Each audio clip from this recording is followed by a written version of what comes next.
नमस्कार, मी आराध्य आपणासमोर जागतिक महिला दिनानिमित्त एक कविता सादर करणार आहे. कविताचे शीर्षक आई. ती मला म्हणते की एकदम मी होऊन, ती मला म्हणते की एकदम मी होऊन बघ, मग कळेल तुला दुसऱ्यासाठी जगण्यातली गंमत काय, एकाच जन्मी स्त्री असण्याची किंमत काय. सगळ्यांना चांगली डिश घेऊन मी उरलं तरच खाते, घरचे पाहुणे येणार म्हणून ऑफिसला सुट्टी टाकते, ऑफिसचे कामे सांभाळत तारेवरची कसरत करते. सगळं झोपल्यानंतर कळते थोडे दुखतात आता पाय, तुला कळेल दुसऱ्यासाठी जगण्यातली गंमत काय, एकाच जन्मी स्त्री असण्याची किंमत काय.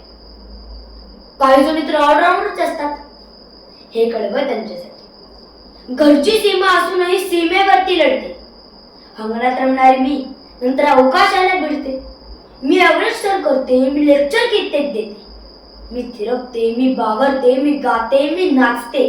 मीच जन्म देणारी, मीच जन्माला पुरणारी, जन्मानंतरही मीच ती उरणारी.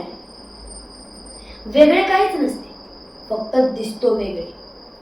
वेगळे काहीच नसते, फक्त दिसतो वेगळे, तरी आमच्या बाबत तुमचे विचार मात्र वेगळे. निसर्गाने ठेवलाय तेवढाच फरक राहू दे, बाकी सर्व बाबतीत खांद्याला खांदा मिळू द्या. सोबत असता सोबत माझ्या तुम्ही सोबती होऊ, सोबत असता सोबत माझ्या तुम्ही सोबती होऊ. इकडून थोडा विचार कर, मग कळेल गंमत काय, मग कळेल तुलाही आणि त्यालाही स्त्री असण्याची किंमत काय, स्त्री असण्याची किंमत काय. धन्यवाद.